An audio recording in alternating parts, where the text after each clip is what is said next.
Un cordial saludo a todos nuestros santividentes, a los discípulos de la hora décima. Hoy, 18 de agosto, nos unimos también en una fe para poder explicar y poder entender el mensaje de Dios que se nos ha propuesto el domingo 16 a través de los textos bíblicos de la Santa Eucaristía. Padre José, bienvenido. Gracias. Y un saludo a todos los discípulos de la hora décima, donde quiera que estén, en cualquier lugar del mundo, en cualquier horario del día. Para Dios el tiempo es el tiempo de su gracia, de su misericordia. Por lo tanto, si es en directo, si es en diferido, es lo de menos. Bienvenidos a este encuentro con Jesús, a pasar este ratico con Él, escuchándolo a Él, escuchando su divina palabra y tratando de hacer lo que hacía la Santísima Virgen María, ¿sí? Que ella guardaba todas las cosas que escuchaba a su Hijo y las meditaba en su corazón. Hasta allá debemos llegar también nosotros. No solo es un esfuerzo intelectual, sino un esfuerzo también desde el afecto, desde los sentimientos, desde la transformación de todo nuestro ser. Sí, totalmente de acuerdo. Bueno, la palabra de Dios, como cada domingo, es un pan delicioso. No sé si hay algunos que no les gusta el pan, porque siempre están haciendo dieta, y de los alimentos más ricos es el pan, y sobre todo cuando está recién salido del horno, y la palabra del Señor es como un pan delicioso, fresco, siempre es fresca su palabra, siempre es nueva, siempre tiene un mensaje diferente, siempre resuena de un modo distinto en cada uno de sus hijos, de modo que por eso da gusto, aunque uno vuelva nuevamente.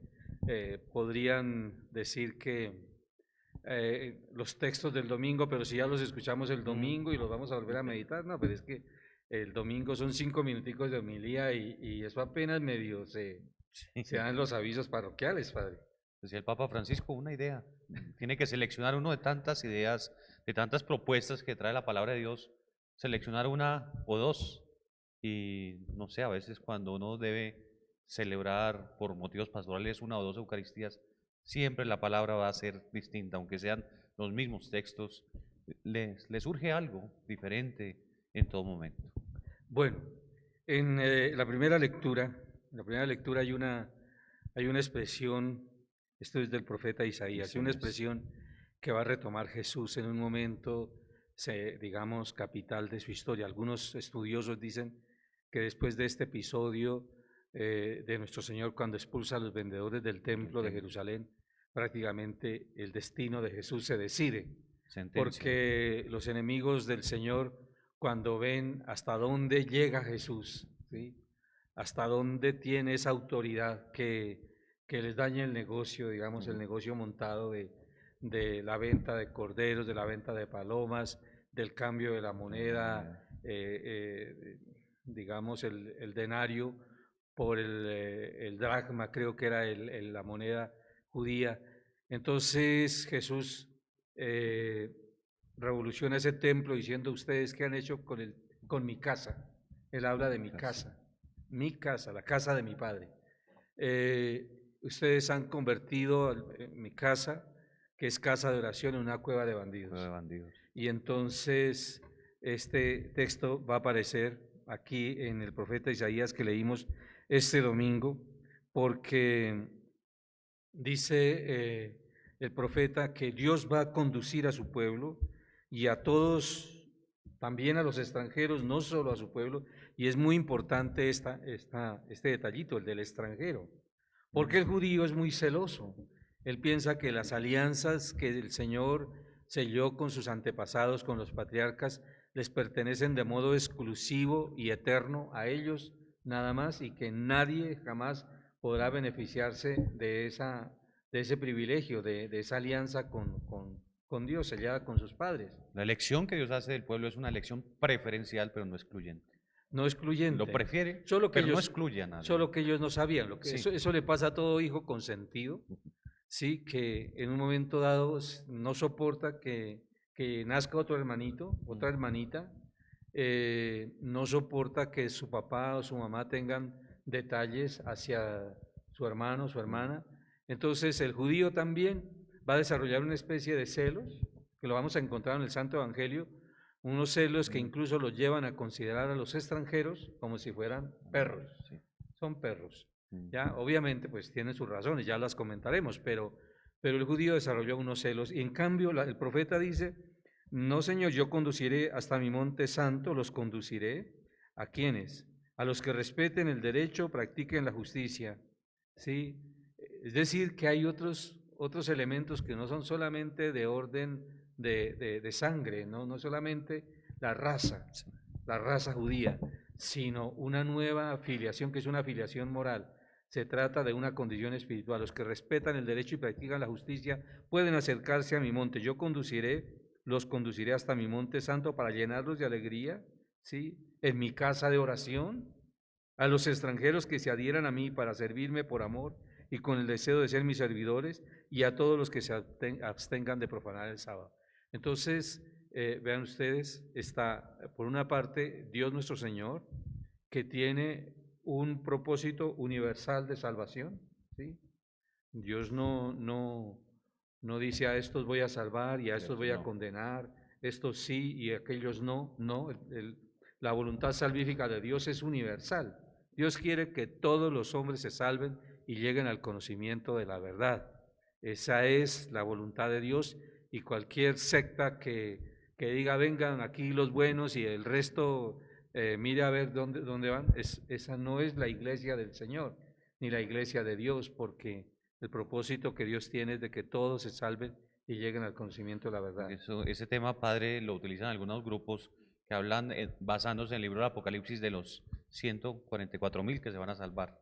Sí, y lo que ellos no saben es que en la Biblia existe un recurso, podríamos decir, un género literario que se llama la gematría, que es utilizar números para dar un mensaje, para dar mensajes.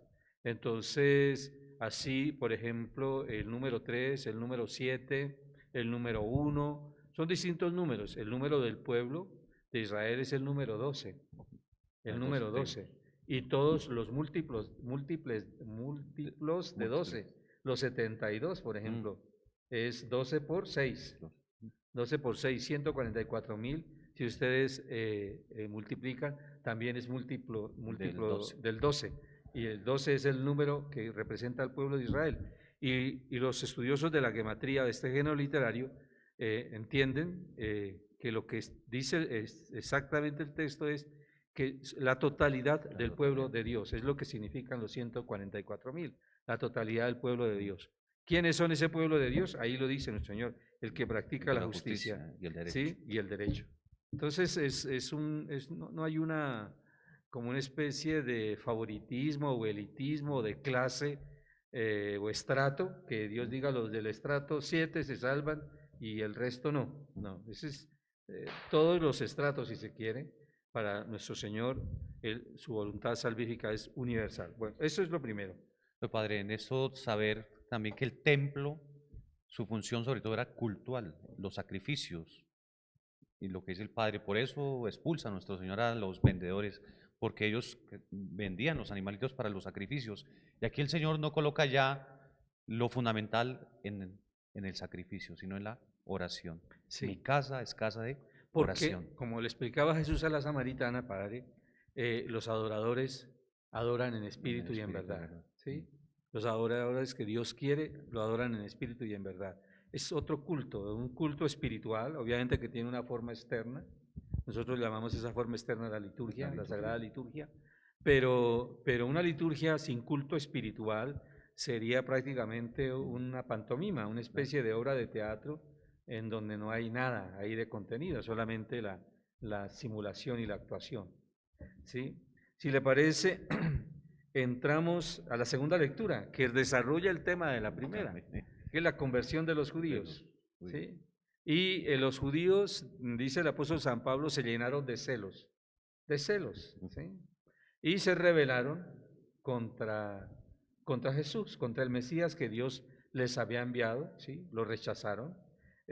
Las palabras que dice el apóstol, dice, cuando Dios vuelva, la resurrección de los muertos, en otro tiempo ustedes, Desobedecieron. los Ahora los desobedientes son ellos, desobedientes son ellos, son ellos. los judíos. Sí, claro.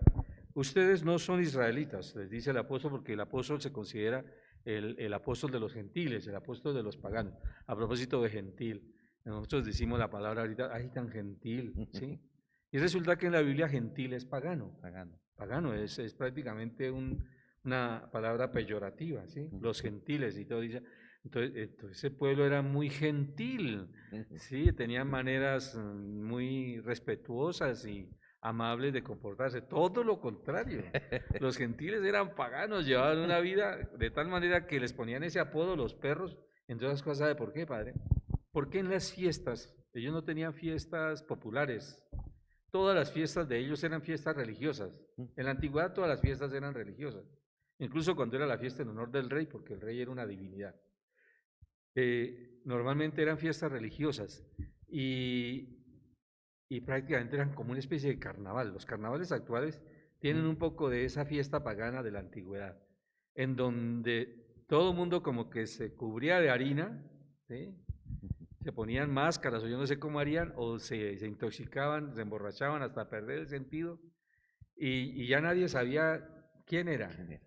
Sí, entonces eso era, Tongo le dio a Morondongo, Morondongo le dio a Bernabé y Bernabé le pegó a Muchilanga, le dio a Burundanga. O sea, era una promiscuidad total, padre, una promiscuidad total, como ver los perritos que se encuentran, hay una perrita en celo y todos, nadie se pregunta, ¿y de qué casa es?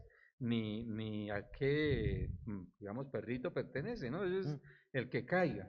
Entonces, ese comportamiento de los paganos, por eso no sé, cuando le digan a usted, uy, tan gentil, dígale, ¿gentil en qué sentido? ¿Gentil porque soy buena gente o gentil como pagano? Porque si no me está ofendiendo.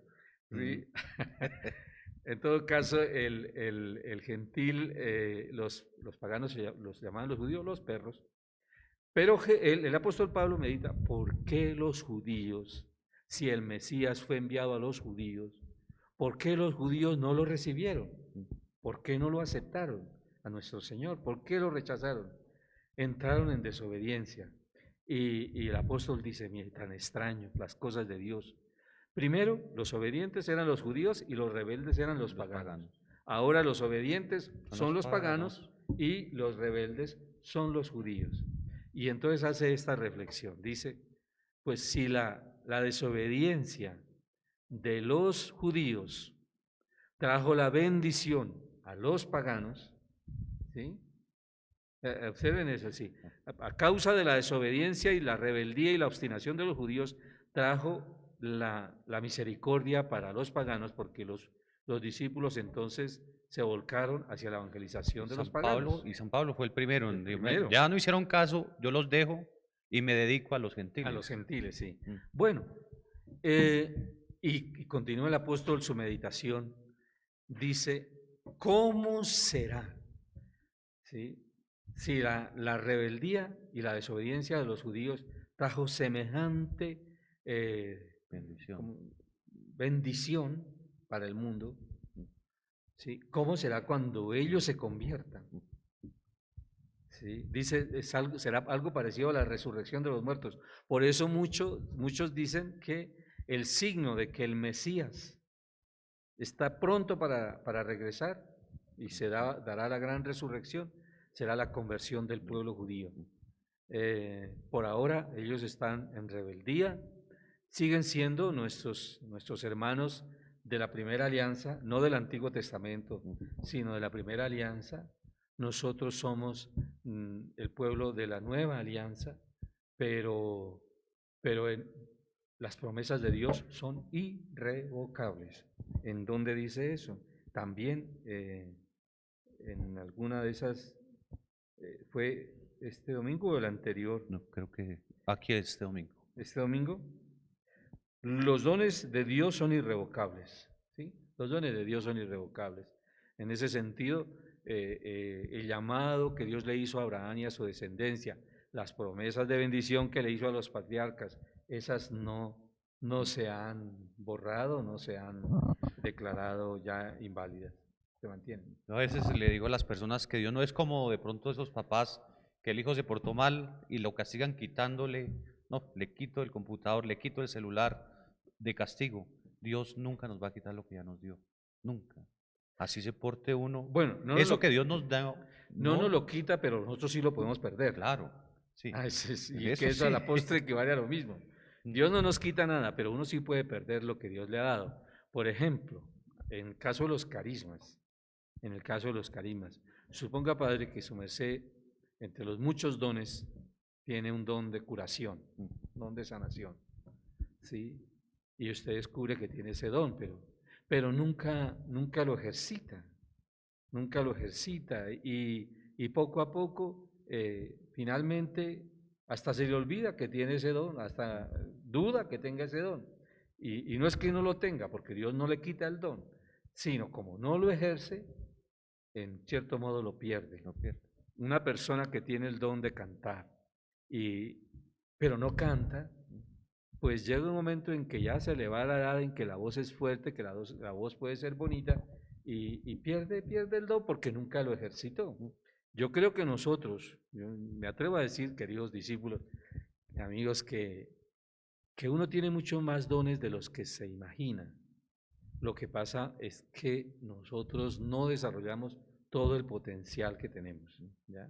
No lo desarrollamos por pereza, por mediocridad, por distintas circunstancias, porque no se formó. En el Reino Unido, no sé si su merced se acuerda, en Inglaterra hubo un programa de eso de La Voz, un programa musical donde la gente canta. Aquí en Colombia también hay música, eso que a otro nivel, y que La Voz, Yo me llamo. y que yo me llamo, sí, donde aparecen nuevos artistas, allá también.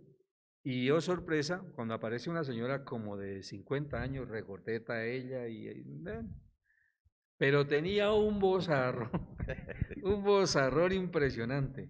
Nunca había cantado en público, nunca se había presentado a nada, ni nada, era una ama de casa, sí, pero un día llegó y vio que decían, si usted canta, si quiere presentarse a una audición, pues preséntese, no se pierde nada. Y ella se presentó, ¿sí? Y la escucharon, como así, ¿quién está cantando? ¿Y quién es? Y se asomaron y vieron, señorita, señora, como así, con ese vozarrón, ¿y qué es esa pinta? Y comenzaron a ayudarla, ¿sí? Y a enseñarle canciones y comenzó a cantar. Y ganó el concurso, le ganó a cantidad de gente, incluso profesional. Pero es que cuando se recibe un don, ese don está ahí. Ya que uno no lo ejerza, es como si lo perdiera. Dios no se arrepiente de darnos a nosotros un hermoso corazón. Ya si lo volvemos malo es porque nosotros dañamos las cosas bellas que Dios nos da. Dios no se arrepiente de darnos una inteligencia. Ahora, si no la desarrollamos, podemos ser incluso analfabetas o ignorantes. Dios nos da nuestras manos para trabajar, pero digamos, igual que si no las queremos desarrollar, nos volvemos manilavados. ¿Sí? Sí, señor.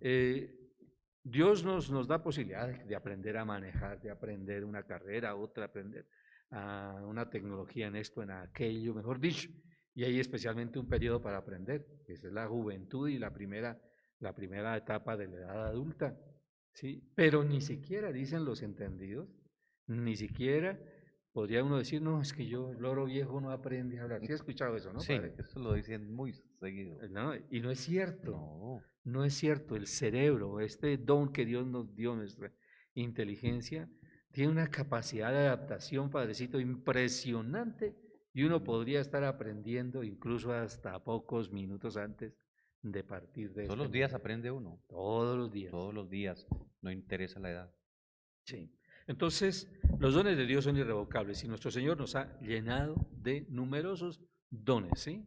Lo dice de manera especial el apóstol San Pablo cuando dice que Jesús subió al cielo y envió desde allí dones espirituales y celestiales, ya para todos nosotros. De manera que estamos enriquecidos, llenos, bendecidos con todos estos dones y carismas que Dios nos da. Así como el nieto que le decía a la abuelita. La abuelita era muy religiosa, muy dada a la oración, y a veces era canzoncita con el niño. Y entonces hablando al Espíritu Santo. Y entonces ella comenzó a orar. que el Espíritu Santo viniera sobre ese niño. Y el niño le dijo, mamá, abuelita, ¿usted ya tiene el Espíritu Santo? Dijo, sí, que se le note. Sí, que se les note. Yo Que sí se le creo. note. Yo sí creo. Bueno, padre, entonces, ¿qué bendición vendrá con la conversión del pueblo judío? ¿Sí? Ellos en un momento dado se dejaron llevar por los celos contra, pero es que yo los entiendo. Es decir, no los justifico, pero los entiendo. Imagínense ustedes, queridos discípulos y padre Justiniano, que de pronto llega alguien que no pertenece, digamos, al estamento oficial que administraban los asuntos religiosos. Los asuntos religiosos estaba primero el sumo sacerdote, el Sanedrín y los levitas. Entonces, y luego los escribas. Entonces, a ese grupo se le juntó un grupo grande de gente muy influyente que se llamaban los fariseos. Y prácticamente ellos monopolizaban todo, digamos, la riqueza, el patrimonio espiritual, religioso del pueblo judío. Entonces, de pronto llega un profeta que viene de la periferia, no sale de Jerusalén, sino viene por allá del norte, que eso, Galilea de los gentiles, De los gentiles. se llamaban así. Recuerde cuando Natanael escuchó, ¿quién fue el que le dijo? Hemos encontrado al Mesías, Jesús de Nazaret. Y llega, ¿acaso de Nazaret ¿Sale algo bueno? puede salir algo bueno? O sea, ¿cómo así? Es decir, tratemos de entender por qué los celos de los judíos en aquel entonces contra Jesús. Primero, de dónde viene. Ellos no saben que nació en Belén, no saben que es descendiente del rey David, ¿sí? No saben que es primo de Juan Bautista, que Juan Bautista lo señaló, que el Espíritu Santo descendió sobre él. No saben nada de eso. Sí, saben lo que saben, es decir, que viene de Nazaret y que su padre es un carpintero. No tienen más información. Entonces, y de pronto todo el mundo habla de él. Es que este sí, uy, cómo enseña, cómo predica, los milagros que hace. Ese sí es, que ese sí es. Pues todos estos otros decían, pero ¿y este quién es? ¿Cómo así? ¿Sí?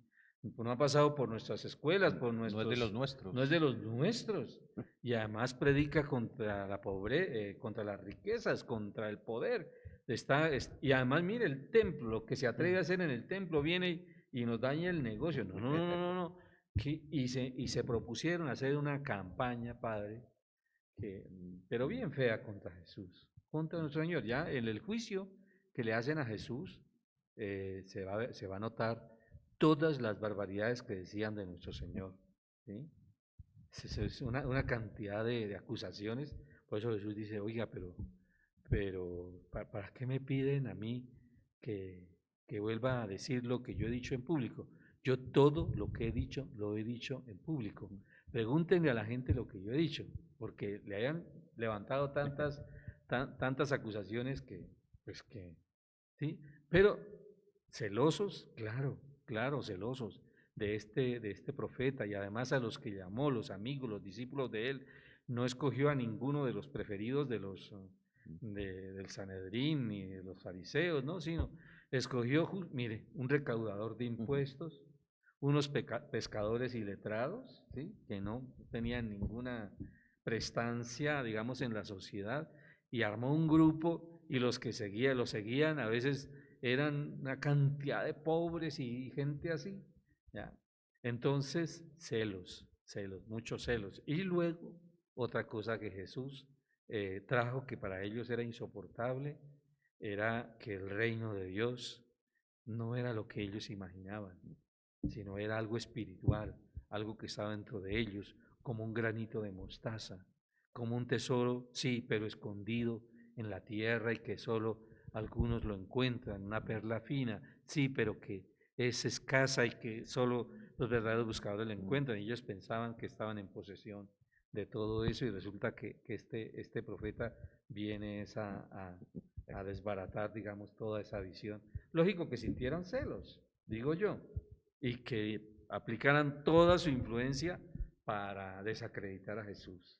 Ayer el profeta Ezequiel decía, el encanto de mis ojos.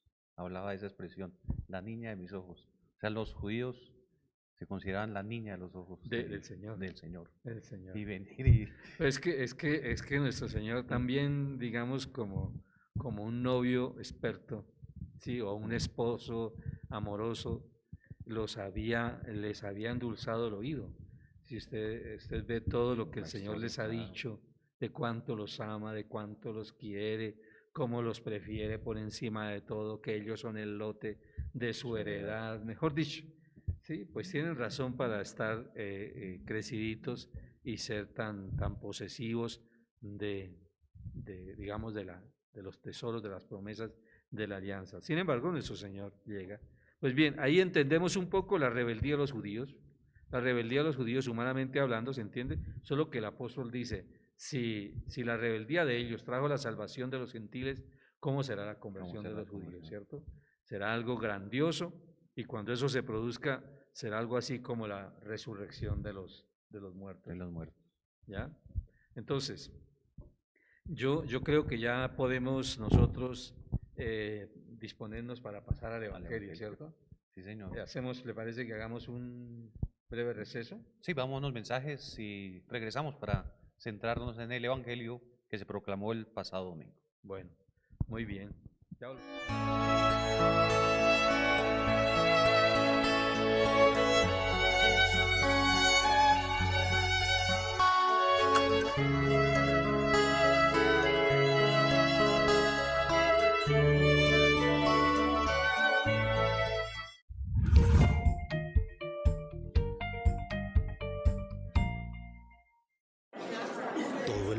desordenadamente a los establecimientos?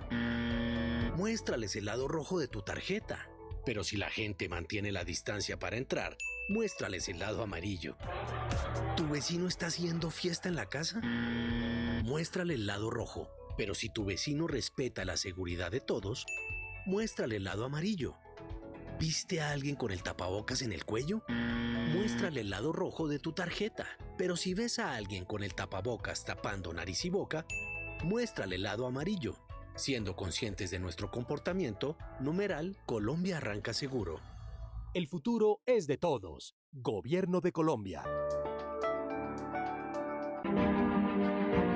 Sus manos jamás se detienen. Trabajan sin descanso por el bienestar de su gente. Son las manos de hombres. Son las manos de mujeres. Son las manos de hijos boyacenses. Así es Boyacá. Tierra de campesinos, de gente noble, gente que se levanta a diario con firmeza y no retrocede a pesar de los malos tiempos. Es la tierra de padres, madres y abuelos que crecieron sabiendo que en sus cultivos está el destino de los pueblos. Es tiempo de extenderles nuestra mano, de abrazarlos con nuestros actos y decirles que estamos para ellos. Boyacá te abraza. Con Veolia avanzamos juntos por nuestra ciudad, avanzamos juntos por nuestra gente y avanzamos juntos por nuestros servicios esenciales gracias al pago oportuno de tu factura. Cuenta con nosotros, que en Veolia contamos contigo.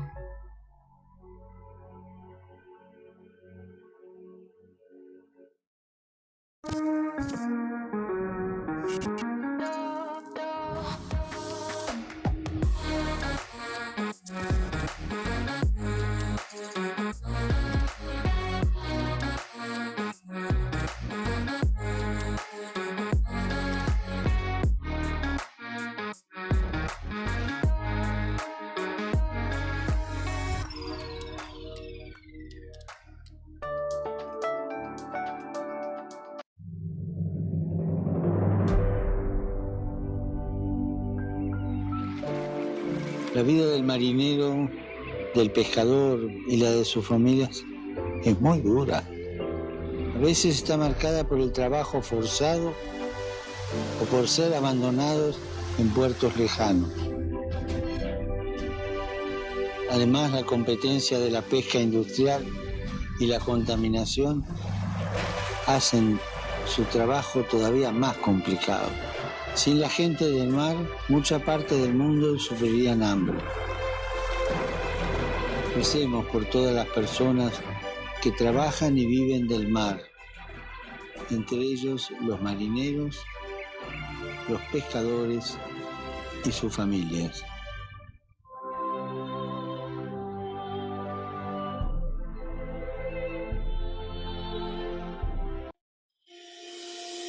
¿Te perdiste de algún programa de Telesantiago?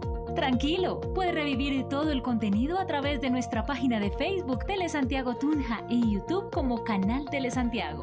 También encuentra la señal en vivo a través de www.canaltelesantiago.com y en la aplicación de Telesantiago Tunja para dispositivos Android. En Telesantiago continuamos trabajando por la televisión de nuestra tierra.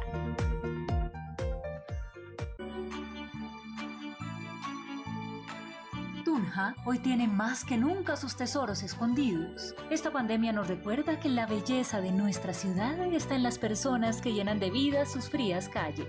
Telesantiago te invita a continuar en tu hogar. Eres un tesoro que no queremos perder. Quédate en casa.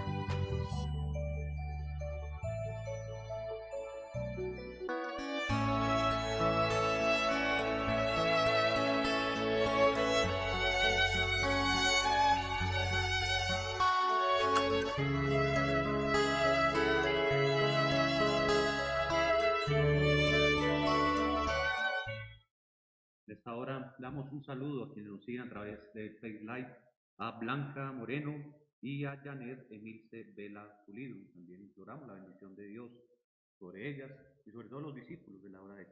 Sí, y nos alegra mucho que se comuniquen en vivo, que manden sus mensajes, que dejen sus comentarios, lo que sienten, porque qué más quisiéramos que estuvieran aquí. Yo creo que cuando pase la pandemia invitamos a que vengan al discipulado y se sienten acá y nos entreguen preguntas y podamos compartir un poco más con la gente.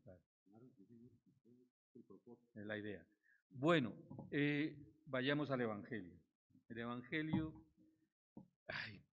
cuenta una historia conmovedora, conmovedora. Nuestro Señor está atravesando, digamos, por los caminos. Él recorre todos los caminos, es un andariego que no descansa.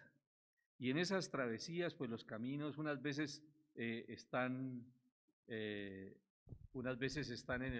el pueblo pertenecen al país, digamos, son carreteras propias del país. Pero, por otro lado, se salen también de los límites del territorio. Y entonces nuestro Señor pasa por aldeas, por pueblitos que son de los gentiles, de los famosos paganos, de los famosos perros que hablábamos en la primera sección del programa. Y va con sus discípulos y los que lo acompañan, pero como ya Jesús es un personaje nacional, incluso ya fuera de las fronteras todo el mundo habla del profeta Jesús de Nazaret.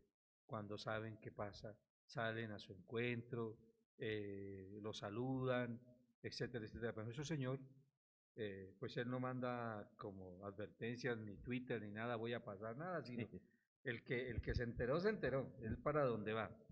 Pero ocurrió en un pueblo X, que no dice aquí, en cierta ocasión salió Jesús y se fue a la región de Tiro y Sidón, y una mujer cananea de aquellos lugares. Okay.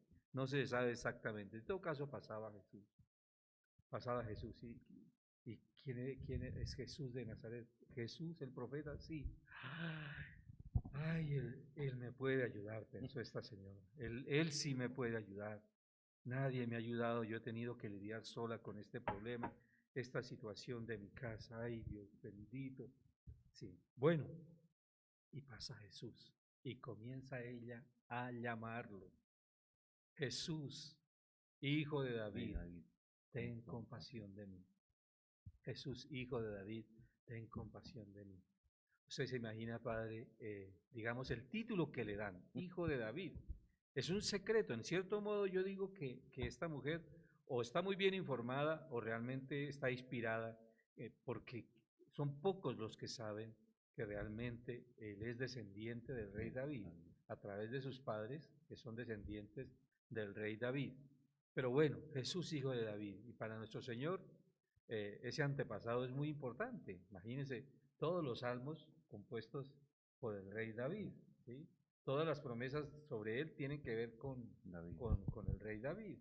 Entonces se siente aludido. Sin embargo, Sin embargo, bueno, yo hago un paréntesis ahí porque tengo una anécdota. A mí me gusta contar anécdotas.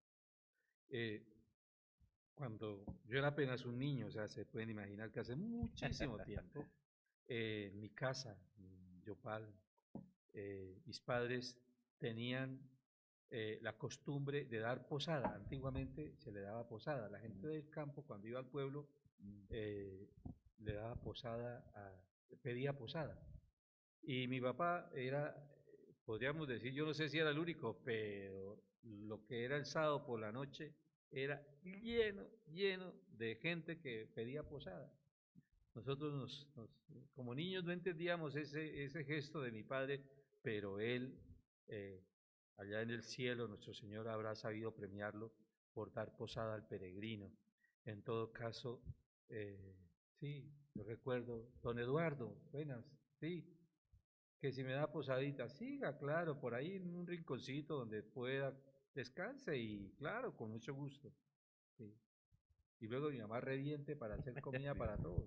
Claro. O sea, una olladón de sopa, eso los sábados por la noche, eso era un olladón de sopa para todo el mundo, sopa, porque era lo que más rendía.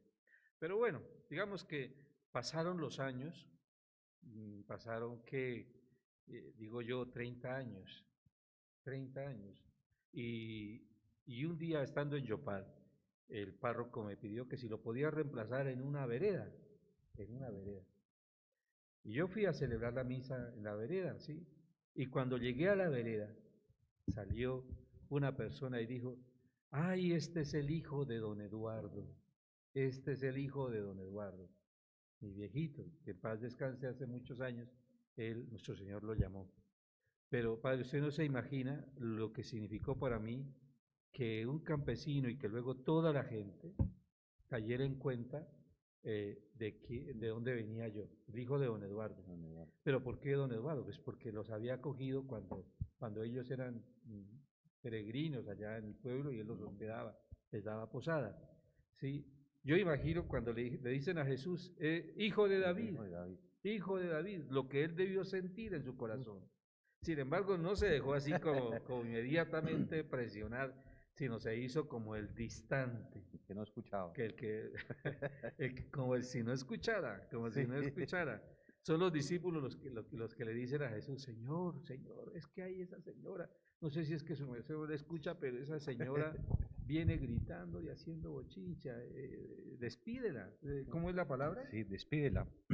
Así como los discípulos dijeron atiéndela primero, atiéndela, que sigue gritando detrás de nosotros. Sí, atiéndela que sigue gritando detrás de nosotros. Y entonces el Señor dice, no, pero es que yo no he sido enviado sino a las ovejas perdidas de Israel, ¿sí? Pero hay algo que no se dice ahí, pero es algo que está pasando. Y es que mientras el Señor le está diciendo eso a los discípulos, el Señor está preparando algo que nos va a regalar. Y es mostrar cómo también los paganos, no solamente los judíos, también los paganos pueden recibir las promesas de Dios. Y también ellos están a la altura, incluso mucho más alto que los más piadosos entre los judíos. Porque esta es una mujer cananea, una mujer pagana, una mujer gentil. En todo caso, nuestro Señor, mientras dice, no, yo no he sido enviado sino a las ovejas perdidas de Israel, y se hace el que él no tiene nada que ver con esa señora. Sin embargo, hay algo que no lo dice, pero yo ya lo descubrí, porque yo al Señor le tengo la pista. Él camina más despacio. Él camina más despacio. ¿Para qué? Para darle tiempo a que esta señora los alcance. Porque a él le interesa dar un mensaje a sus discípulos, una enseñanza a sus discípulos, que también son judíos y también sienten celos de los paganos. ¿Sí? Entonces, de pronto es que esta mujer los alcanza. En todo caso, ella los alcanzó. ¿Sí? ¿Pero por qué los alcanzó? Pues porque nuestro Señor, que era el que ponía el ritmo, nuestro Señor empezó a ir más despacio, más despacio. ¿Sí? Y ella no solamente los alcanzó, sino que se puso por delante y prácticamente detuvo la caravana y se postró ante Jesús y le lanza esta oración tan hermosa: Señor, ayúdame. ¿Sí? Una síntesis de oración maravillosa. Yo digo a veces que la gente dice, ay, es que yo no sé orar, yo no sé. Tan bonito ustedes que oran y los que saben orar. No, eso Nuestro Señor, una oración, si sale del corazón, es absolutamente hermosa. Si sale de la fe, es una oración hermosa, por humilde que sea, por sencilla que sea, es la oración que a Dios le gusta. En todo caso, esta señora, en 2 palabras, lo dice todo. Señor, ayúdame. Y va a ocurrir algo que, si no se entiende bien, puede causar mucha perplejidad en la gente que lee esta página del Evangelio, porque nuestro Señor le dice, mujer, pero es que no está bien echarle el pan de los hijos a los perros. Ay, ay, ay. Dígame usted, pensando de una manera, digamos, humana, otra persona, ¿no se hubiera desanimado? Incluso enojado, ¿cierto? Claro, que lo traten de esa manera. ¿Cómo así? No, Pues cierto que usted es un sí, profeta, pero no sea así conmigo. no sea así conmigo, ¿Qué le pasa? sí. Y ahora con tanto feminismo decía, ¿y este machista? ¿Sí o no? Sí, pero no, nuestro Señor lo que quiere es poner en evidencia un fenómeno social, ¿sí? Que para los mismos profetas, esa palabra es más para los discípulos que para ella, ¿sí? Que para ella. Es los discípulos que piensan, no, pero ¿cómo nuestro gran maestro, nuestro gran profeta se va a dedicar a atender a los paganos, a los... Y más cuando él ya les había enseñado lo que era puro e impuro. Claro. Y a ellos los habían criticado que porque no se bañaban las manos, que no eran, no observaban las normas de la pureza. Sí. Y aquí, con una mujer. Y juntarse con un pagano y además con una mujer. Cananea. Sí, entonces. Que la hija tenía un demonio. La hija tiene un demonio. Usted se imagina lo que, bueno, digamos que eso de tener un demonio, pues tiene su explicación en la antigüedad. Casi todos se le atribuían a fuerzas misteriosas, ¿cierto? Y realmente la hija era demente, o sea, loca, se había enloquecido. ¿Sí? No dice que el Señor expulsó el demonio, por eso me atrevo a decir que no era un demonio, sino que estaba loca, se había enloquecido. Problemas neuronales allá del cerebro y había perdido la razón. Bien, pues no, esta mujer no se enojó, ni se llenó de indignación, ni se llenó de soberbia, no, había en ella algo que a Dios definitivamente le agrada sobremanera, la fe. La fe, porque sin fe es imposible agradar a Dios, lo dice la misma Escritura. Sí, había en ella una fe muy grande y es como, podríamos decir, recuerde al antepasado uno de los antepasados del pueblo judío, Jacob, cuando luchó contra un ángel toda la noche y ya por la mañana, a la madrugada, le dijo, yo no lo suelto, y el ángel le dijo, suélteme. Dijo, no, yo no lo suelto hasta que usted me bendiga. Que me suelte, que ya me no, hasta que no me bendiga. Y el ángel dijo, bueno, está bien, lo voy a bendecir. Esta mujer, mire, tiene las mismas agallas de un antepasado de los judíos, de Jacob, como diciendo, usted no se me va sin escucharme. ¿Y qué argumento le da? Uy, un argumento maravilloso, porque entrando por la humildad, observe lo que dice nuestro Señor, que no está bien echarle el pan de los hijos a los perros. Y yo la escena la entiendo, yo veo los hijos en la mesa sentados, como es la comunidad cristiana, sentada en torno al altar del Señor, por ejemplo, para la Santa Eucaristía. Es el pan de los hijos, están todos sentados al altar. ¿Sí? Y la mujer utiliza esa misma comparación y dice, sí, tiene razón, Señor, pero también los perritos comen las migajas que caen de la mesa de sus amos. Digamos, si nuestro Señor pensó noquear a esta señora diciéndole, no está bien echarle el pan de los hijos a los perros, esta señora le devolvió un golpe de amor y de fe a Jesús que lo noqueó. Pero lo noqueó de verdad. Claro. Quizás él colocó como una frontera. No, yo no le voy a complacer, no le voy a escuchar. No, porque no tiene nada que ver conmigo. O sea, lo que yo doy no es para ustedes. Sí. Eso no es para ustedes. Esto es para los hijos. No, el pan es para los hijos, no para los perritos. Entonces esta señora le sale con esa respuesta. Pero es la fe. Si no le hubiera movido la fe, ella se hubiera ido desanimada y de pronto enojada. Y yo digo, muchos creyentes, muchos fieles, le faltan agallas en la oración. Porque primero, su oración no es constante, ¿sí? Es una oración intermitente, una oración por si acaso, ¿sí? Por si acaso, como la apuesta del gran filósofo Kierkegaard de creer a Dios, porque qué tal que sí exista, ¿sí? Entonces lo perderíamos todo. Si no existe, no perdemos nada. Pero qué tal que exista. Entonces mucha fe de muchas personas tiene como este carácter, a ver si Dios, a ver si Dios, a ver si Dios. No tienen esta confianza. Y segundo, no es una oración perseverante, ¿sí?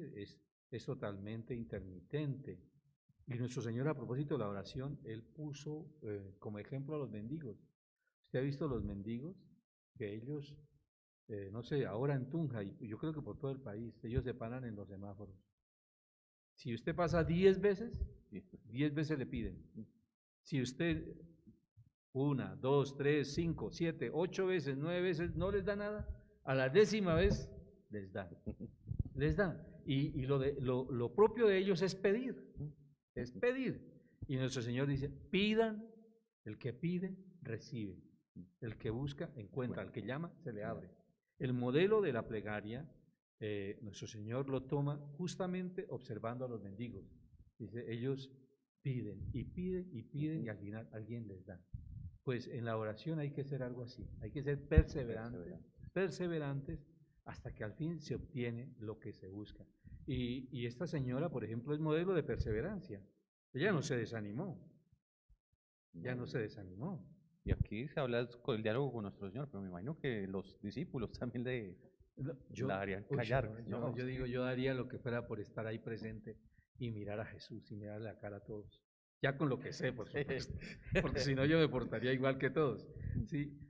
Pero ver esas dos miradas que se cruzan, la mirada de esta humilde mujer allá postrada en el piso, diciendo, sí Señor, pero las migajas que caen de la mesa de los amos, también los perritos las pueden... ¡Oh! Sí, el corazón de Jesús diciendo, pues no la permitió, pero el Señor debe haber ganas de darle un gran abrazo. De todas maneras, lo que Él dice es, mujer, qué grande es tu fe, qué grande es tu fe. En otra ocasión, a otro pagano también nuestro Señor dice, no he encontrado en Israel esta fe. Pues bien, esa fe logra lo que quiere, lo que busca, ¿sí? Nuestro Señor no siempre la oración logra que se cumpla lo que Dios quiere.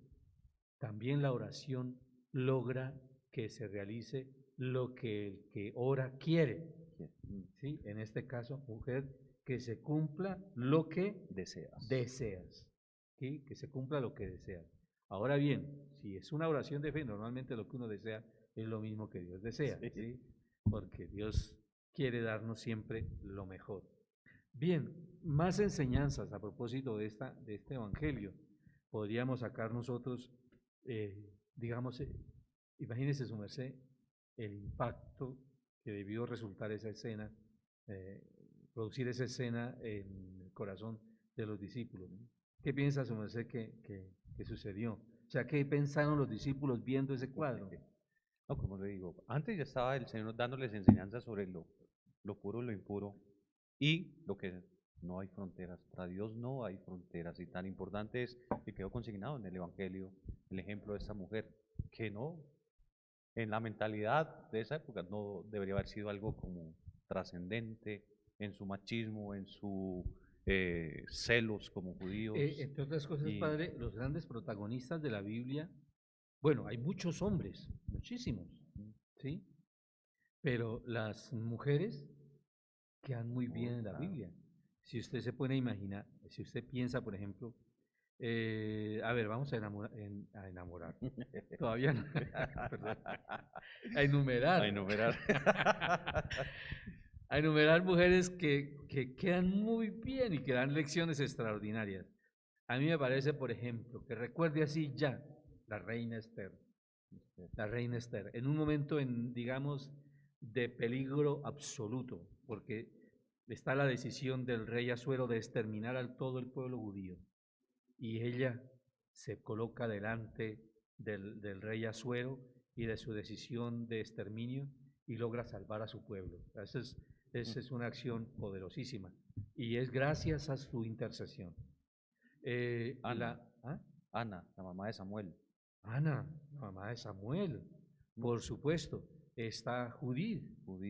Judith, cuando ella solita va y se le da en la cabeza al mismo jefe de los ejércitos invasores y salva a Betulia, el pueblo que está siendo asediado. Bueno, la Santísima Virgen María, ni para qué ponerla a ella, pero ella encabeza la lista de mujeres que... Pero bueno, esta mujer no tendría, la que habla el Evangelio, en realidad no tendría ningún motivo para ser destacada. Y sin embargo, nuestro Señor le permite como avanzar, hasta que esta mujer adquiere una estatura espiritual gigantesca, ¿sí? Porque miren, después de 2000 años estamos viéndola a ella, a su fe, a su manera de orar, a su confianza en Dios nuestro Señor, y cómo es que a Dios le agrada que se le acerquen a Él, que lo busquen a Él. ¿Sí o no? Sí, señor. Extraordinario. Bueno, yo no sé, estamos como... No, creo que ya, padre, no. Estamos llegando al final de nuestro encuentro. Yo quisiera decirle a los discípulos que no sean tan pasivos con este encuentro, que escriban ahí en el Face o en el YouTube sus comentarios, escriban sus comentarios, anímense a expresar también su fe. ¿Qué les dice a ustedes la palabra de Dios? Nosotros retomamos eso después y lo comentamos. También inviten a otros, ¿sí?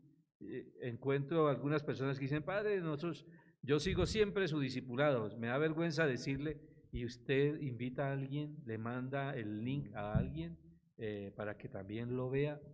Yo creo que si queremos ser buenos amigos de alguien, tenemos que ayudarle a ir a Jesús. Para mí el mejor amigo es el que lleva a su amigo a Jesús. Entonces, un signo de amistad es llevar a los amigos a Jesús.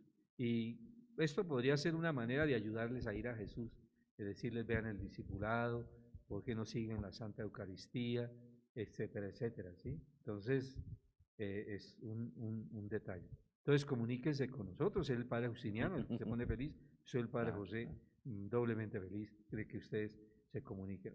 Les propongo terminar con una plegaria que nos anime a todos a hacer este recorrido. Sintámonos como esta mujer cananea, veámosla a ella y aprendamos de ella, y caminemos detrás de Jesús en esa plegaria. Señor, ayúdame. Jesús, hijo de David, ten compasión de mí. Sigámoslo a Él. Incluso lleguemos a su presencia, postrémonos humildemente, porque todos los motivos para ser humildes los tenemos. Somos pecadores, somos infieles, somos desobedientes, tenemos todo para no sacar pecho, sino para ser humildes. Pues humildemente lleguemos a su presencia. Señor, ayúdame. No permitamos que se nos pierda la fe, que es esa lamparita que brilla en la oscuridad. Gracias, Señor, por esperarnos, por darnos tiempo a que te alcancemos, por detenerte cuando nos postramos ante ti, por atender con paciencia y con amor nuestra plegaria, pero sobre todo por concedernos, por escucharnos lo que te pedimos. Te damos gracias de todo corazón. De modo especial te pedimos por los enfermos y por todos los que están pasando grandes necesidades en esta hora, en este momento de tribulación. Gracias, Señor, por escucharnos. Bendícenos a todos y ayúdanos a que podamos sentarnos a tu mesa para comer el pan de los hijos y recibir tu bendición. Que el amor del Señor los colme y los llene de esta paz, de este gozo, de esta alegría que experimentó aquella mujer cananea cuando nuestro Señor finalmente la escuchó y le dijo cuánto la admiraba y admiraba su fe. Gracias, Señor, por escucharnos, por este bello programa del discipulado. Gracias, Padre. Que el Señor los bendiga a todos. a usted, Padre, a todos los que están ahí en sus casas como discípulos y misioneros, Señor Padre, misioneros, anunciar este discipulado para aumentar el número de los seguidores de nuestro Señor. Muchas gracias.